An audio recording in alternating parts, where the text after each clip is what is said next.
ಪವಿತ್ರವಾದ ಸ್ಥಳ, ಸತತ ಕಾಲದಲ್ಲಿಯೂ ಕೂಡ ಶಿವನಾಮ ಸ್ಮರಣೆ ನಡೀತಾ ಇದೆ. ಆ ಭಗವಂತನ ಒಂದು ಲೀಲೆ ಈ ರೀತಿಯಾಗಿ ನಡ್ಕೊಂಡು ಬರ್ತಾ ಇರಬೇಕಾದ್ರೆ ಈಗಿರುವಂಥ ಮಠ ಜಾಗದಲ್ಲಿ ಇದ್ದಾಗ ಅಪ್ಪವ್ರು ಕುಂತಿದ್ರು. 4 ಜನ ಮಾತಾಡ್ಕೊಂಡು ಬಂದ್ರಂತ, ಯಪ್ಪ ಇವತ್ತು ನಮ್ಮ ಮಠದಾಗ ನಾವು ದಾಸೋಹ ಇಡಿಸಿವಿ, ಪೂಜೆ ಇಡಿಸಿವಿ, ಮುತ್ತೈದೆಯರಿಗೆ ಇಡಿಸಿವಿ, ನೀವು ಬರ್ಬೇಕ್ರಿ ಅಪ್ಪ ಪ್ರಸಾದಕ್ಕೆ. ಇಲ್ಲಪ್ಪ ನಾನು ದಿವ್ಸಕ್ಕೆ 1 ಸಲ ಪ್ರಸಾದ ಮಾಡೋದು ನಿಮಗೆ ಗೊತ್ತೈತಲ್ಲ, ನಂದು ಆಗೈತಿ. ಇಲ್ರಿ ನೀವು ಪ್ರಸಾದ ಮಾಡದೇ ಇದ್ರೂ ಚಿಂತಿಲ್ಲ, ನಿಮ್ಮ ಪಾದ ಅಲ್ಲ ಹಾಕ್ರಿ, ನಿಮ್ಮ ಪಾದೋದಕ್ಕೆ ನಾವು ತಗೊಂತೀವಿ ಅಂದರು.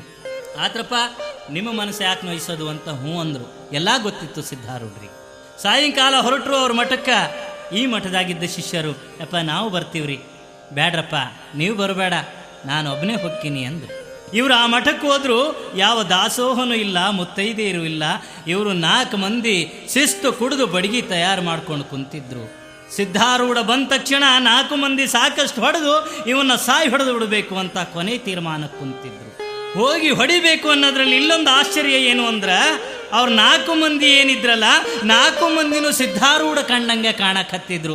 ಸಿದ್ಧಾರೂಢ ಒತ್ತಟ್ಟಿಗೆ ನಿಂತ್ಕೊಂಡು ನೋಡಕತ್ತಿದ್ರು. ಅವನಿಗೆ ಇವ ಹೊಡಿ, ಇವನಿಗೆ ಅವ ಹೊಡಿ. ಲೇ ನನಗೆ ಯಾಕೆ ಹೊಡಿತಿಲೆ ಅಂತಾನೆ, ಮತ್ತು ನಾನು ಮುಂದೆ ನಾಟಕ ಮಾಡ್ತೀನೋ ಅಂತ ಇವ ಅವನಿಗೆ ಹೊಡೆದ, ಅವ ಇವನಿಗೆ ಹೊಡೆದ. ಒಬ್ರಿಗೊಬ್ರು ತಲೆ ಹೊಡ್ಕೊಂಡು ಅಲ್ಲಿ ಬಿದ್ದರು. 4 ಮಂದಿ ಬಿದ್ದು ಒದ್ದಾಡಕತ್ತಿದ್ರು. ನಮ್ಮ ಅಪ್ಪರು ಇಷ್ಟೊತ್ತಾದರೂ ಯಾಕೆ ಬರಲಿಲ್ಲ ಅಂತ ಮಠದಿಂದ ಶಿಷ್ಯರು ಬರ್ತಾರ.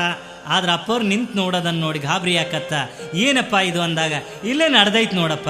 ಅವ್ರನ್ನ ಉಪಚರಿಸಿ ಸಮಾಧಾನ ಮಾಡಿದ್ರಂತ ಸಿದ್ಧಾರೂಢರು. ಅವರು ಕೂಡ, ಯಪ್ಪ ನಾವು ನಿನಗೆ ದ್ರೋಹ ಮಾಡಬೇಕು, ನಿನ್ನ ಹೊಡಿಬೇಕು, ಸಾಯಿ ಹೊಡಿಬೇಕು ಅಂದ್ವಿ, ನೀನೇ ನಮ್ಮನ್ನು ರಕ್ಷಣೆ ಮಾಡಿದಲ್ಲೋ ತಂದಿ. ಅವರು ಕೂಡ ಭಕ್ತರಾಗ್ತಾರ. ಇಂಥ ಅನೇಕ ಲೀಲೆ 1 ಅಲ್ಲ 2 ಅಲ್ಲ ಆ ಪುಣ್ಯಾತ್ಮನಲ್ಲಿ ನಡೆದಿರ್ತಕ್ಕಂಥದ್ದು.